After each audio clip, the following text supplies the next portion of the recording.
السلام عليكم ورحمة الله وبركاته. دعوة أوفر ومقالكنا maanta wuxuu ku saabsan yahay chance bedel yourself in noloshaada and not the world. adduunka ma aha marka hore noloshaada bedel, adigu naftaada bedel si aad adduunka u bedeshid bay noqonaysaa. qayb muxuu ku yeelanaysaa long ago waayo hore people ayaa lived ku noolaa happy nolol and under the rule of king waxaana maamuliyay boqor. The people dadku of kingdom ay boqortooyada were very happy as they lead hogaanka as a very pillars of life in noloshooda caadiga ah.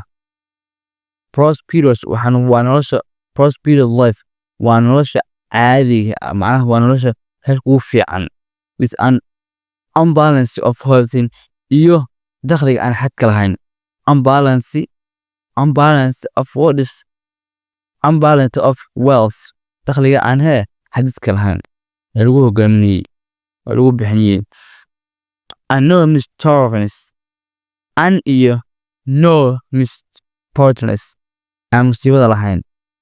boqortooyada waxaa jirta musiibo oo boqorku uu xaasid yahay si qishada kale ku soo kala kan laakiin wax musiibo ama laha ilaahay amarkiisa iska caadi. One is maalmaha ka mid ah king boqorkii dhisay wuxuu go'aansaday to go inuu aado visit boqosho place meelo of hortical important aad u muhiim ah. meelo aad u muhiim ayuu boqorkii go'aansaday inuu aado and pilgrim centers meelaha lagu cibaadeysto kala as ugu ku taala distant place meelaha u fog. He decided wuxuu go'aansaday to travel inuu ku safro by food lagu yeesho to interact ula falgalo with his people dadkiisa. People dadka of distance deganaa place meelaha fog deganaa were very happy aad ay u faraxsanayeen to have a conversation with their king inay boqorkooda la hadlaan oo conversation la qaataan oo sheekada isxog wareystaan aad ay u faraxsanayeen. They were proud aad ay u faraxsanayeen that he boqorkooda king boqorkooda had inuu ahaa a king here a kind heart inuu ahaa qof naxariis badan. A kind heart macnaha la qofka naxariis leh macnaha inuu wadnaha naxariis loo ku yaal macnaha qof naxariis loo yahay. For example king of heart qof naxariis loo yahay macnaha. After several weeks of travel asbuucyo safar ah kadib the king boqorkii horteen wuxuu soo laabtay to this place maxay tahay waa qasrigiisii wuxuu ku soo laabtay qasrigiisii ayuu ku soo laabtay. inta ka bixin ku sarta maxaa dhacay waa uu faraxsanaa. He was quite happy wuu faraxsanaa that he had visited waxa uu noqday many pilgrim centers meelo badan oo muhiim ah.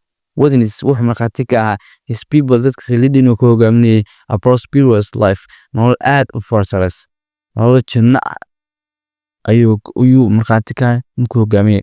Whatever si kasta ha ahaatee iyo hawa regret wuxuu lahaa shaleetay he had intolerable and pain xanuun aan loo dulqaadan karin ayuu ahaa in his food cagiisa as it was his first trip oo ahaa safarkiisa ugu horeeyay by food uu ku galay lugta convert asagoo jira a long distance masaafada u jeer. He complained wuxuu cabtay his ministers wasiiradiisa that the rules wadooyinku weren't comfortable in aan lagu raaxaysan karin and that they were very eastern and aad u dhex badan yihiin man lagu raaxaysan karin wadooyinku and inta ka bacin that they were very eastern aad ay u dhex badan yihiin. He cannot trouble the pain muun u dulqaadan karin. He cannot tolerate uma dulqaadan karin the pain xanuunkiisa. He said wuxuu yidhi that he was very much worried waxa aad igu haya worried aad igu haya about people dadka who had to walk ku soconaya along these roads wadooyinka dheer ku soconaya ayaa aad igu murugoonaya as it was painful xanuunka dareemaya for them ayaga too sidoo kale xanuunka ku dareemaya ayaan aad uga baqaya ama walwalaya. sheekadu socotaa qaybta xagga sare waa ogtahay fadlan ku cajabtaa channel saaxib subscribe share aad iyo maasha tahay waano iyo qaybta kale ee part 2.